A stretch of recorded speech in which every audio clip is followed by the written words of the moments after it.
I have a stand desk for my main sort of studio area here, and I needed to stand for this episode. It's not because I'm getting old, although there is that, and you know, the aches and the pains that happen when you sit all day.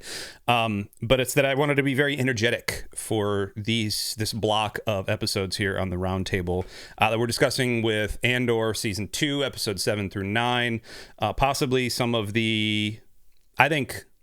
I don't know, Templar, would it be hyperbole to say this is probably the best Star Wars media outside of Empire Strikes Back? Is that hyperbole?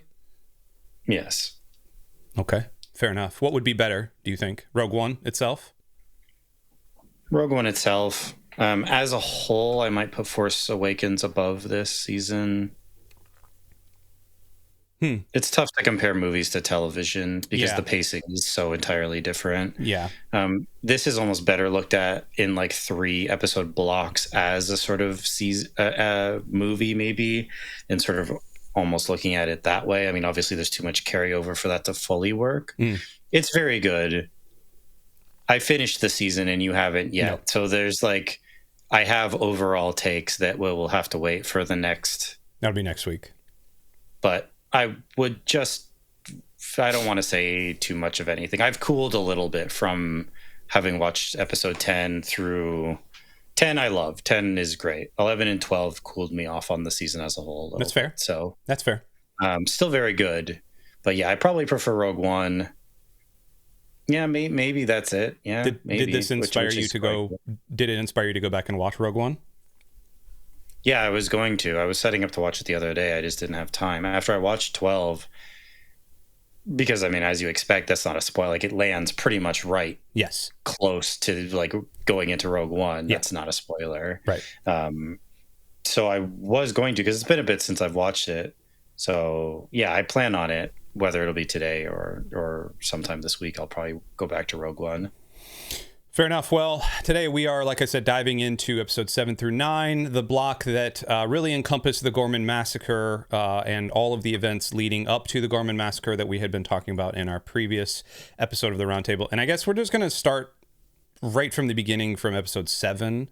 Episode 7 was, I don't want to say forgettable, because it's not, none of this is forgettable. Episode 7 has a lot of setup to it. We get to see kind of all of the movements on Yavin 4. We get to see, I thought it was very interesting that they show almost like day-to-day life on Yavin 4, because you don't really get that in, you kind of get it in Rogue One the movie, but you definitely don't get it in A New Hope, and you don't really see a lot of rebellion life, even in something like Empire. You don't really see that in and the Battle of Hoth. You know, it's a lot of like fast-paced action, and it's kind of character-driven hero drama. And instead we have kind of parties and Cassian with a blaster thing on his shoulder that won't heal. We have a force healer. We have Willman kind of finally coming back, and Cassian welcoming him. And so we see all of this stuff on Yavin, and then we move to really the more interesting and intriguing stuff on Ghorman. And this is where kind of the Space France really takes its shape here. We see Dedra, who is now actually on planet, and before she was not on planet. Now she is on planet. And we see the middle plaza that's been sealed off to the public, so nobody can get there. Everyone's kind of freaking out about that. And we see Cyril working. And the interesting thing I thought about Cyril, and we'll get to the rest of everything in a second, but Cyril in kind of episodes 2 through 6, because he's not in episode 1, in 2 through 6, he's kind of put together, you know, very like sort of buttoned up, and you know, he's got his tie and everything. The first shot you see of him, his hair is kind of like all messy. He's a wreck. He's an absolute wreck. And he is still under the impression that he is reporting on the Ghorman front to try to bring this rebellion down, when we all kind of know the meta narrative is no, the Empire is using this as a false flag to try to get all of their everything set up. We then see that Rylands is kind of a little bit of a jerk. He's the dude with the longer hair. He doesn't have any power to stop his people. And then we see Dedra kind of concerned, and we see Dedra start to show a little bit of emotion in this episode. We also see them kiss, which was like kind of shocking. It felt a little bit like body horror, if I'm being honest. And then the episode kind of ends. So episode 7, let's stop there. What were your thoughts? Points for discussion, points that you took away from episode 7. Episode 7, there's not a lot. I mean, you said nothing is forgettable. I literally forgot everything that happened in episode 7 until we went back to look at it. Now I do have goldfish brain with some stuff, so that's not necessarily shocking. But yeah, it's all set up really for the showdown that's going to happen in 8, the kind of big conflict with all the consequences. The part with the Force healer with Cassian, because he comes back and he's injured, and then, or we don't know, because that's another time jump between 7 and 9. Right. So we don't know how he got injured. Right. Some unnamed operation, but he's injured. They go and there's a Force healer who helps him, but she also indicates to Bix that he's going to be very important, which obviously we have some idea of that from Rogue One, that he is quite important to the way things are going to go, and he's going to be needed there. So that's a nice scene, some interesting kind of relationship stuff with the two of them. The Dedra, Cyril stuff, I'm interested in. I kind of wish we had gotten more of that relationship, kind of more exploration, because it's a very strange relationship. They didn't show us a ton of it. We got these kind of bits and pieces, and I found it pretty interesting. I was much more invested in their relationship than I was in Bix and Cassian. To be honest, that relationship never really grabbed me that much. I know they spent a decent amount of time with it, and they're both good actors, and they don't both play it well, but for whatever reason I just wasn't that engaged in their relationship. But the Cyril Dedra thing was very interesting to me, of why are they together? Are they actually is there actually love here? Is this a relationship of convenience of some kind? Is it what is the nature of this relationship really? Or I don't know, what is their day-to-day like? I mean, we get bits and pieces of it. We talked about the dinner with the mother, and I kind of wish we had got more, because obviously we're going to be talking about episode 8 and spoilers all throughout this. Cyril doesn't make it out of episode 8, so I mean that's it. So we don't get to see any more of that relationship, which is unfortunate. So, but 7 though, yeah, it's mostly set up. We get some more of the tension between Luthen and Cassian. That Cassian had left Luthen, so this mission comes through Will, who had been with Saul right before. He was the guy who was helping Saul. And then, or Saw, that's right. And so now he's there. He's kind of the one. It seems like he's sort of Luthen's new favorite, maybe. And Cassian's pretty reticent because he doesn't really want to help Luthen. They've kind of broken things off, I guess. He's become, kind of disillusioned with Luthen. So it's an interesting exploration of that dynamic, but it's mostly set up for what's going to happen in 8. We have a new guy who comes in, who's running things, who's over Dedra, and so she's kind of in charge a little bit, but she has to give her assent to things, or she has to kind of pull the trigger, but he's sort of in charge. It's kind of an interesting dynamic that she's kind of getting overshadowed there. So it's all just kind of set up for 8. I feel like those were the kind of big moments that we saw. We see more on Yavin 4, but I kind of wish we had seen more of that, more of kind of what the rebellion, day-to-day life of the rebellion was like, because even in this, we don't really get that a lot. We don't really get a ton of what that looks like. So yeah, but it's all, I think those are the main parts that stuck out to me, and then going into episode 8 where everything comes to a head. So then we moved to episode 8 there, and episode 8 is so I watched this with my 15-year-old son. We've been on this since day one, and he and I have really cool discussions after pretty much every episode. And sometimes the discussion's like, man, what'd you think of this? And it's we'll talk about it for 3 or 4 minutes. At the end of episode 8, we didn't talk. We just were okay, we need to go. We need to move on to episode 9, because it was more shocking in a way that Star Wars has not been shocking. Even the very first time I remember watching Empire, and now granted I was 7, 8 that I can probably remember. And I wasn't really shocked when Han Solo got put in carbonite. And I remember feeling very weird about that. This entire episode, so we're watching the evil military police guy there. They do a really good job casting him as just like the dead-eyed evil just dude. Dedra gives the order to reopen the plaza. And the kind of back on Yavin, we see Cassian and Will, they've been given, Operation Dedra to go kill her, essentially.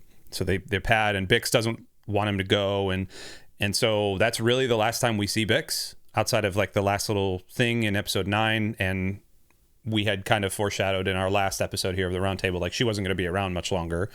And here we go. We don't know if she dies. Like I again, unless she comes back in 10, 11, 12, like she's gone. She leaves Cassian. But that's the end of episode 9. Empire reopens the plaza. Cassian gets there before the protest, kind of checks in with the same hotel clerk from before, who was the bellhop. Hotel clerk recognizes him, tells him like, hey, it's okay, you don't have to go through any of the checks. Subtly kind of tells him like, hey, I'm in on it too. And the revolution, viva la revolucion, here we go. And there all of a sudden is this grand demonstration that happens once the Empire opens the plaza, and they know full well what's going to happen. You see them setting up the barricades, setting up essentially crossfire, setting up enfilade. It's called enfilades in military terminology. They're setting up enfilades to where they can crossfire into a crowd. And we see the massacre getting set up.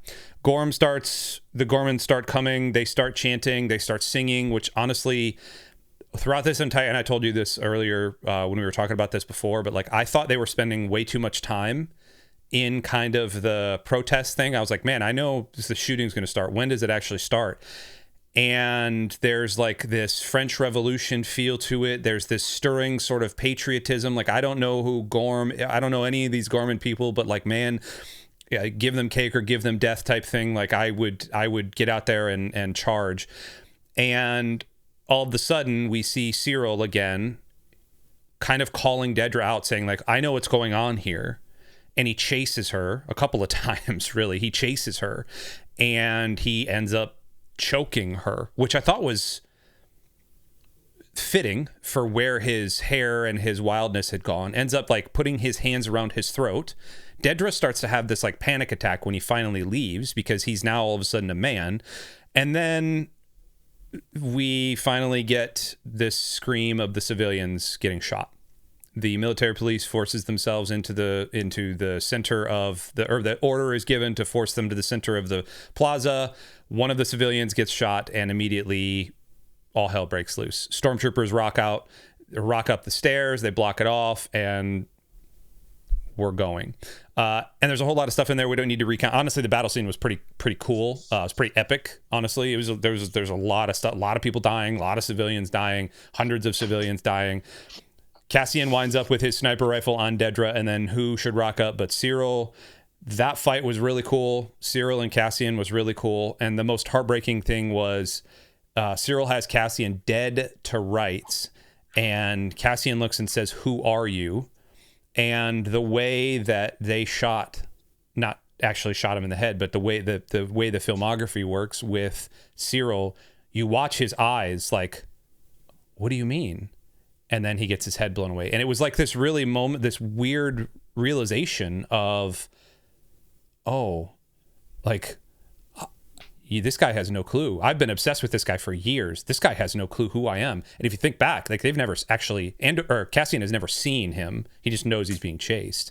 And then Rylan shoots him in the head. And then the rest of the thing is just kind of this action. They crash into the droid, the KX droid. And that's where K2SO comes out. And of course, we kind of know how that happens. Okay, so that's the end of episode 8. So back way up. There's a lot there. I talked for a long time. What were your thoughts? What were your main takeaways? Like, what are points of contention and discussion about this? Yeah, I mean, you covered a lot of it.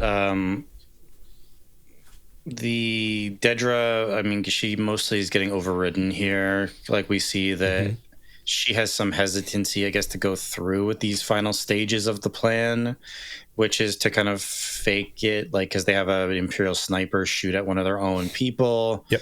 So that the troops in the center think it's like someone from the crowd shooting at them, and then they just start shooting at civilians. And they intentionally put like new troops, they say, in the center, because if they'd put experienced ones, maybe they recognize that it's a horrible idea to start just shooting random civilians. But they don't know that or whatever. They just panic because they're surrounded and they were put in an awful situation.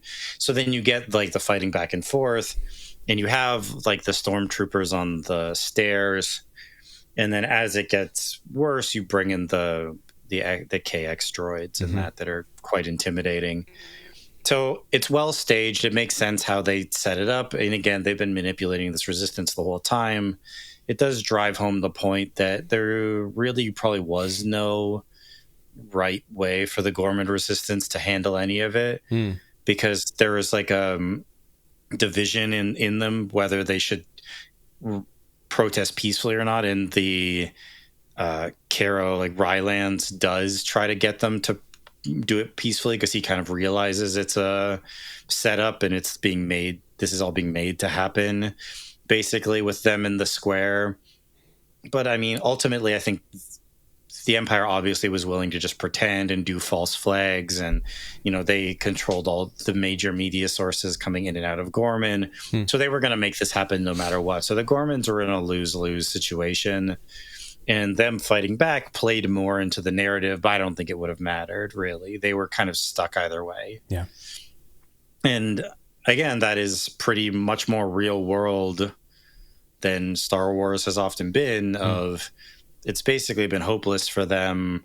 They were stuck. They've just, early in the season, I thought it might be a situation where, they tried to control the Ghorman or started this resistance, but then it kind of got out of hand, and it wasn't that. They just manipulated them the whole way, and it ended up like costing them their planet, basically. And we don't even really see what ultimately happens with Ghorman, because we move away onto other things, but like we presume the planet basically gets destroyed and everyone gets brought out. So the scene itself is good. The showdown, the sort of confrontation with Cyril and Dedra is effective. You can see him, because originally he does what he's told, as he's always done, and he just goes in the room where the KX droids are sitting there chilling, where obviously other people have been told to wait, because all the personnel have been told to go there. He initially listens, but then he kind of starts acting for himself. He goes and confronts Dedra because he's seeing all these things happening. He is finally, I think it's broken through for him what's actually happening and what they're actually doing. And yeah, the confrontation was really quite shocking between him and Dedra, that he is so like angry with her that he's been manipulated for years. And I mean, presumably if they have a relationship that's at all real, I mean, she's just been lying to him for years and manipulating him. You have this kind of explosion from him to get this information out of her, and it was quite shocking. The battle stuff is good. I mean, it's, you get all these little fights happening. The resistance is somewhat armed, but they're not particularly organized. They're surrounded. It goes quite poorly for them, and then the droids come out and go even more. So yeah, it's a very effective episode. The main things that stood out to me are those, the kind of confrontation with Cyril and Dedra. As you said, Cyril kind of realizing that Cassian doesn't even care or know who he is, and that it's all kind of been for nothing right before he dies, which is, it's a pretty heartbreaking journey for him. Where he finally gets a little bit of agency is when he's killed. How the resistance is like manipulated and just never really is doing anything that they actually think they're doing. They're just getting controlled the entire time. It's a pretty tough, it's a pretty dark episode in a lot of ways, and it's probably our most action-y episode of the season. And for it to be in that context, I think that's telling about what this season is. Yeah, I agree. Moving in swiftly into episode 9 then, and then we can finish out with some other stuff here. But episode 9 is centered around Mon Mothma and her getting off of Coruscant. The Ghorman senator, shortly after the Ghorman Massacre, is arrested. We don't know why. We can assume why. And then there's this buildup, and I thought it was so cool how they showed us the inside of the seat of government in Coruscant. Like, I just thought it was so, again, just like showing real life on Yavin, they're showing how government works, how these pods work, how, you know, the stacks and stacks and kind of the, I love that. I love it when you flesh out an actual good part of Star Wars instead of just showing us like, oh, there's Mon Mothma on a screen there. We meet Bail Organa. We find out that Bail, who is Leia's dad, of course, from Alderaan, I guess adopted dad. We find out that he is essentially willing to sacrifice himself, which he does by some legal loophole, allowing Mon Mothma to give this fiery speech. There's honestly not that much of that. Like big things are happening. Yes. But in terms of like, there's not that much in episode 9 in terms of different threads. It's basically just Mon Mothma. Yeah, the senator gets arrested. Mon feels like she needs to give a speech, and it's like she knows, like, as soon as I say this, I need a way out.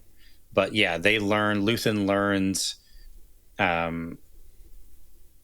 that there's like Imperial moles in Bail's security detail, right, that he is sending to get Mon out. So they've been compromised. So that's why Cassian gets the mission to go and get her out instead, so that she'll actually be able to get out, because otherwise, you know, Bail's team has been compromised. Right. So then 9 is that happening. So then that plays out. So Cassian goes, you see some action between Bail's team where the one member kills one of the other ones, one of the kind of actual loyal ones.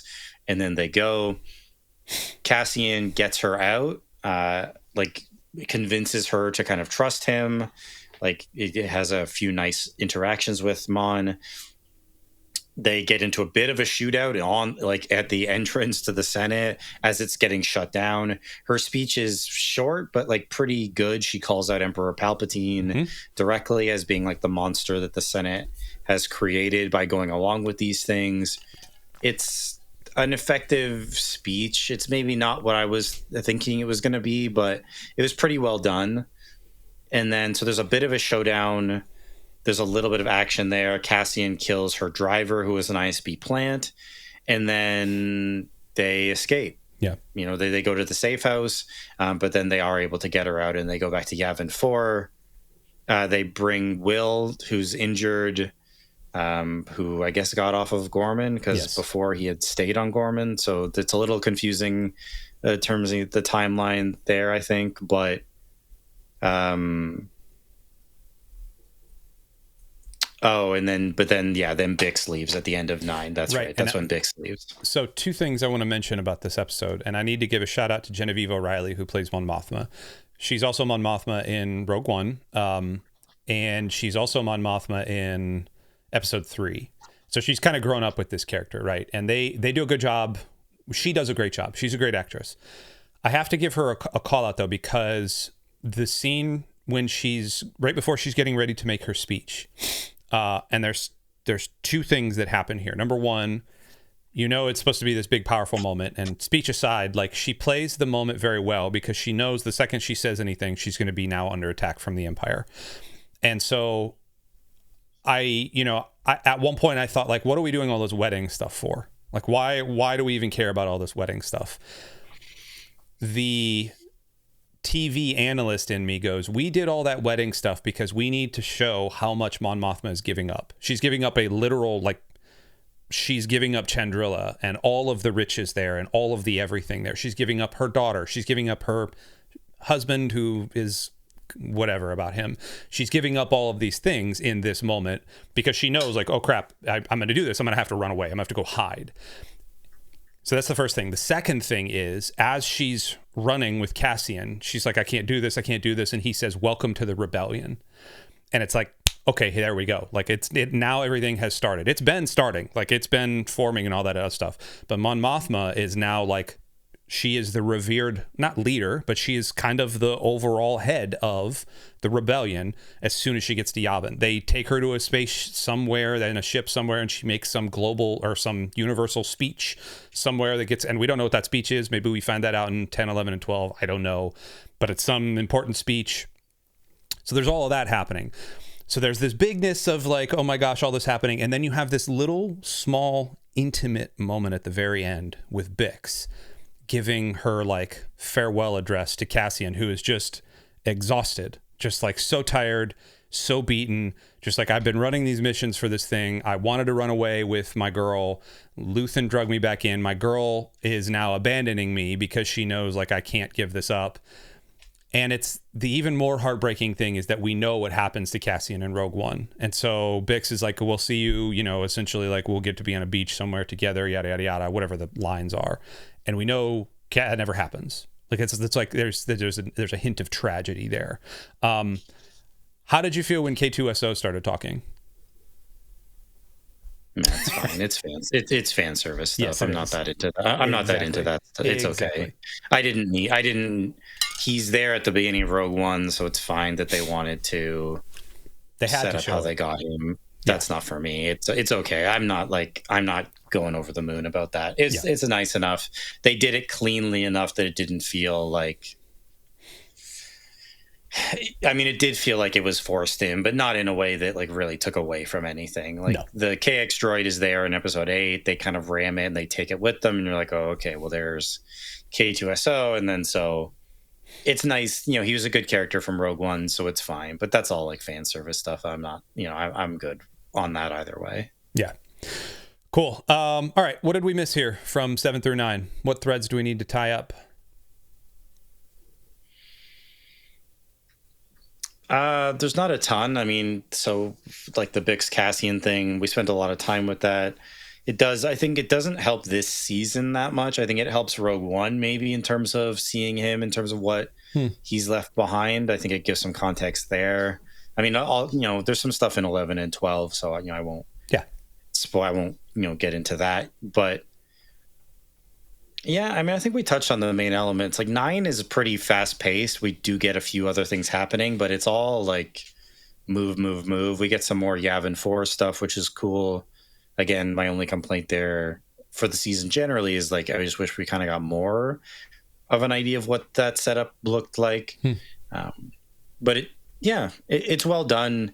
I love a good rescue mission. There's a few of them in this season. Love like Cassian going to rescue someone from someplace. So it's well done. The actress who plays Mon Mothma does a really good job. Effective. 7 through 9 is maybe the best block of the season, probably. I mean, I think for me, probably the best 3-episode block, I think, would be 7 through 9. So really good, moves things forward. We get the conclusion of the Ghorman storyline for the most part. We get the kind of showdown happening, and then this is right before, I think this is 2 years before the Battle of Yavin, so things are getting close now, and things are getting to where they're going to be set up for Rogue One. So yeah, I think it's all well done. I like 7 through 9 quite a bit, and some good action, some good effective character scenes. Yeah, it's all well done. I'm not sure if there's anything that we haven't touched on. I guess we can see again the sort of frayed relationship with Luthen, and like Luthen, who's been a main character throughout season 1 and season 2. You can see you can also see some of the paranoia that's there now, or some of the like him and Clea, they're kind of coming to the end of their rope. Like they're kind of getting to the end of like having to give this up. Mon is having to leave now, and it's like the pressure is on much more, and it's sort of almost past their time. We'll talk about that more through episodes 10 through 12, but it's kind of past. They had a job in the early days, like getting the rebellion going, and it's almost time now it's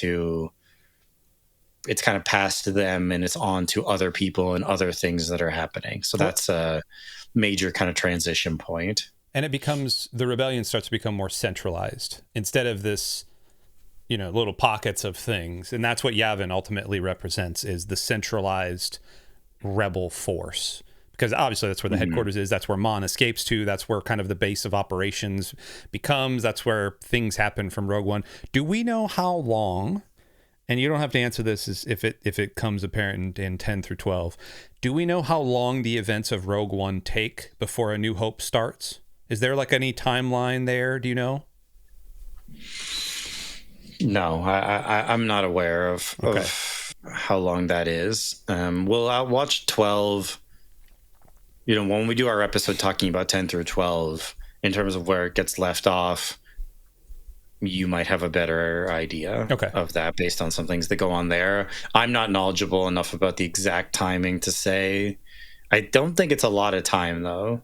Okay. I think it's pretty close from the end of 12 into like A New Hope. I would be surprised if it's more than a couple weeks or months. Okay.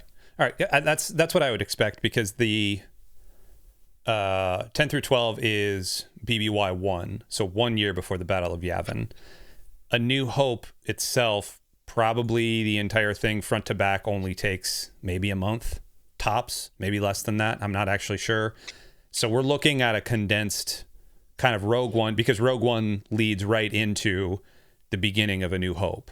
So we're looking at probably like a 6-month period there where we need to either account for things or yada, yada, yada. But you also have, and you've probably never watched it, Rebels. Have you seen Rebels, the animated series?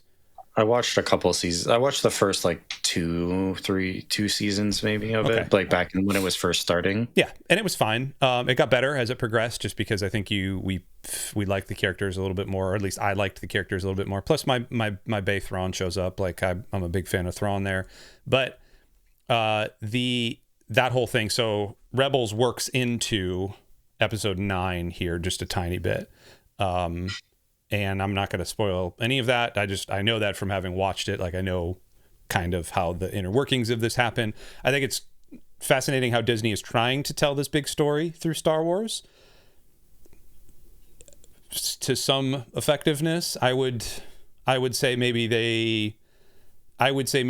Disney's a little bit too decentralized in their Star Wars department to really get a cohesive story being told through everything. And that's not including just TV, but that's also including video games, and that's also including comic books, because there's some things in the comics that Disney has put out that, like K2, that's not how K2 appears. K2 comes from another completely different, like the appearance of K2SO comes from somewhere else. Like there's a couple of little things, but all of that aside, like they've done a good job to try to get rid of the non-canonized stuff, like the Timothy Zahn stuff and the stuff that has come before, and instead they're trying to tell a new arc. Again, history is going to be able to tell a little bit better than you and I, kind of chuckleheads sitting on a podcast talking about this. I don't know. I'm interested. I'm fascinated to see where 10 through 12 go, and I'm fascinated to hear more than that, your thoughts on it. Because you saying you'd cooled on a little bit makes me not nervous, but a little bit like, okay, I'm going in with a little bit more of a sober mind, I guess. Maybe that's the word. Because I came off 8 and 9 like hot. Like I came off the presses hot with that. And then rolling into episode 10, like no spoilers, but like those 3 episodes are just, they were banging. Like that was hit after hit after hit right there. So I don't know. Anything else before we wrap up here? No, I think we covered the main points in a bit of a disjointed way, but to your point about Star Wars, I mean, also like it's stretched over such a long period of time now in terms of the creation of many of these things, like from when Rebels started. That was quite a while ago that Rebels has been like, so they're making decisions that now they're trying to go back and sort of fit the pieces together when they weren't really intended to fit with anything. Yep. And that's just never going to be that clean. They didn't have a clear vision from the beginning. And I think this stuff was maybe more intended to be separate. Yeah. And so then now they're trying to fit it together. It just doesn't really work. And it's fine. Like this season has been very good, but in terms of fitting it all and having it all make sense with everything that's come out around it, yeah, it's just never going to be able to do that perfectly. It's kind of better just to accept that there's different stories and it's not all going to necessarily line up. No, I think we covered everything. I'm looking forward to our 10 through 12 episode seeing what you think about it, and just kind of doing a series or a season retrospective. For the record, Star Wars Rebels came out in 2014.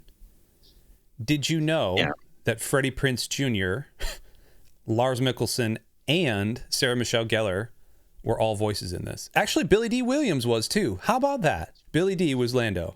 Huh. That was fascinating. I didn't know all of that. I feel like I knew one or two of those. I probably knew it at some point, but now that's quite the voice cast. Yeah, that's fascinating. Jason Isaacs was the Inquisitor. Jason Isaacs from The Patriot. Come on, get in there. Let's go. Sure. That's fantastic. Nathan Krebs. This is a baller bang up cast. Stacked cast. Good for Star Wars. Well, hey, this is not a Rebels podcast. Thanks so much, everybody, for listening and watching. Stay tuned. We're probably going to end up having to talk about Last of Us at some point, but we are definitely going to be talking about our video game bracket, the best video game franchises of all time, as voted on by you, the listener and the watcher. So that's going to be coming up within the next couple of episodes. But for my buddy over there, Templar 10, this is Chino Mage. We love you. We'll see you next time. Ta-ta.